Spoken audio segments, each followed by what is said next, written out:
Olá, bem-vinda à Espiritualidade e Autismo. Eu sou a Carol Roduit, mãe de um menino autista, e hoje faço disso meu papel de apoio para outras mães.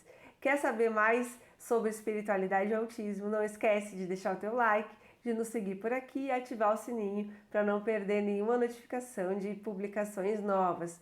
Além disso, aqui tem as nossas redes sociais e você pode nos seguir por lá para conteúdos diferentes do que você recebe aqui.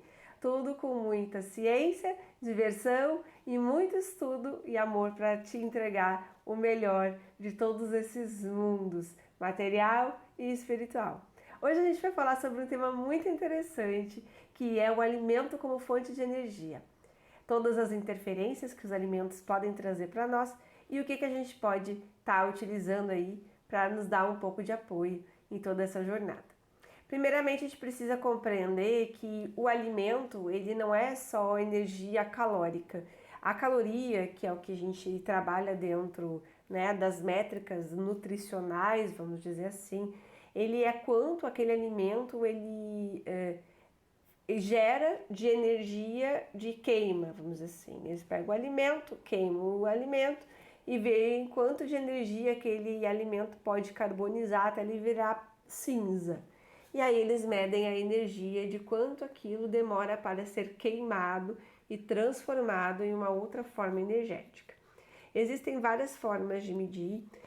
As que eu gosto mais são as formas ligadas ao Ayurveda, que é a medicina indiana, e a medicina chinesa, né? Que trazem o alimento como fonte de energia. Então, a alimentação energética, ela tem como base o entendimento que todos os alimentos contêm elementos, né? Os 5 elementos da natureza, que são terra, fogo, água, ar e éter, né? Que é a energia que faz o alimento se movimentar dentro do nosso corpo. E que quando a gente come algo que é ultraprocessado ou que tem muito agrotóxico, que tem muito poluente, tem muito resíduo plástico, né? A gente não tem muito como fugir disso hoje, mas a gente pode tentar diminuir isso ao máximo para evitar que isso densifique o nosso corpo. Porque é assim, ó. Tu pensa que tudo é uma frequência, tudo tem energia, né?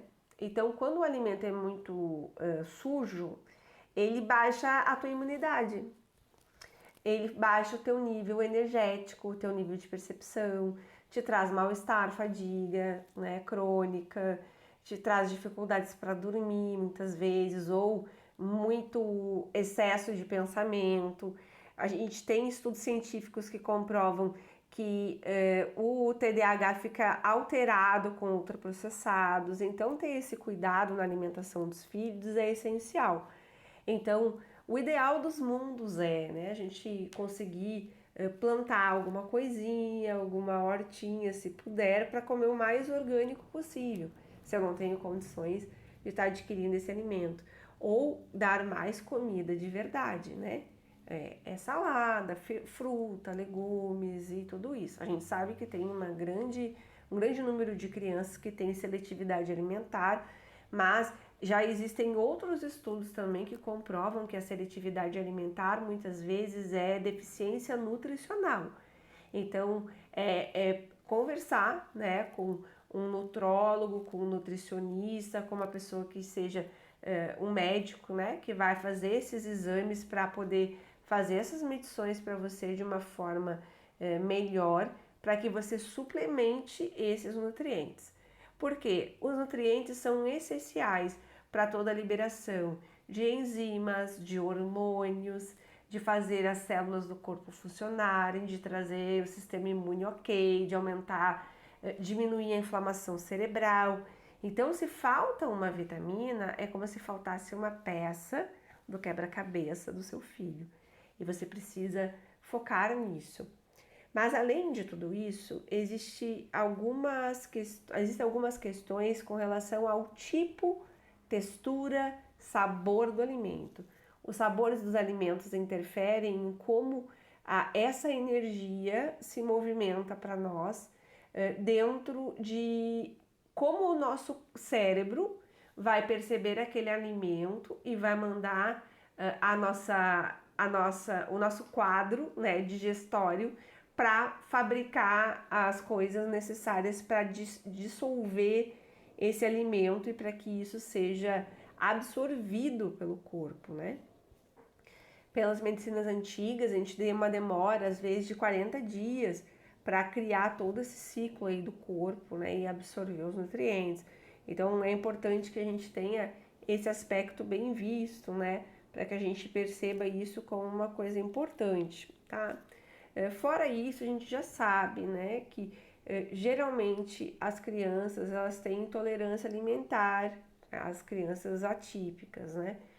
De uma forma geral, é glúten, leite e proteína de leite animal, de todas as formas, né? A PLV de leite de búfala, de leite de vaca, de cabra, todos os leites geralmente dão positivo. E também há ovos para algumas crianças. Então a gente tem que ter um pouco de cuidado ao dar esse alimento para a criança, né? O leite de origem animal, inclusive as fórmulas, né? Elas são muito difíceis de digerir em muitos casos. Então, as melhores opções acabam sendo as de origem animal. Hoje a gente sabe que tem algumas fórmulas, inclusive, que colocam um número de suplementação vitamínica bem interessante, né? Eu sou um pouco contra, eu prefiro alimento de verdade, mas ao mesmo tempo é uma opção para a mãe que não consegue fazer o filho comer ou ingerir cápsulas, né? Porque às vezes eles têm um pouco de dificuldade com isso também, né? Entender que a gente precisa ver o que é melhor para nossa realidade, não deixar também só, porque você precisa fazer dessa forma. Não, a flexibilidade é muito importante no tratamento de qualquer criança autista, né? Porque você precisa compreender isso de uma forma mais direcionada, para que as coisas fiquem em modo mais organizado. O tipo de alimento, né, o carboidrato, a gordura, a proteína, elas também vão interferir em como vai ajudar esse alimento a trazer uma característica física necessária para aquele corpo. Então vamos lá, tá? Vou dar um exemplo simples. Todo mundo sabe que quando a gente vai lá fazer corrida, maratona, a gente precisa comer carboidrato, né? De baixa absorção. Então aí vai ter que comer macarrão integral, tudo integral, né? Bastante coisas que vão gerar energia e a digestão é lenta. E isso vai fazer com que a pessoa tenha explosão para correr, né? E aí o que acontece? Isso traz um apoio nutricional para essa criança. Quando eu estou tratando de uma criança que é hiperativa corporal, o suporte dela de carboidrato é essencial, porque ela vai precisar disso para desenvolver. Porque se tu pegar e não der comida para essa criança, ela precisa comer de alguma forma, nem que seja macarrão puro, mas ela vai precisar comer esse carboidrato, porque ela usa muita energia corporal, física. Mas ao mesmo tempo, se eu vou pegar uma criança, né, que é mais gordinha, que pode até ter déficit de atenção, mas é aquele TDAH que é parado, que é só a cabeça que funciona, que ele fica o dia inteiro sentado. O que eu tenho que fazer com essa questão, né? Eu preciso automaticamente diminuir os elementos de terra e água do corpo, né? Para que ele tire essa estagnação. Não água de tomar água, tá? Mas existe uma combinação de elementos que a gente usa nas medicinas de terra e água que te dá essa orientação de que isso traz peso, massa muscular, massa física. Mas se essa criança não faz atividade física, essa massa física, depois que acumulou já um determinado volume de músculo, né, de massa magra e massa gorda, ela vai virando só gordura localizada. Então tudo isso é um equilíbrio, você precisa aprender a fazer isso. E se você não sabe, me segue também lá nas outras redes sociais, que tem bastante coisa interessante para te mostrar. Então é isso, um grande beijo para você e até o próximo vídeo. Tchau, tchau!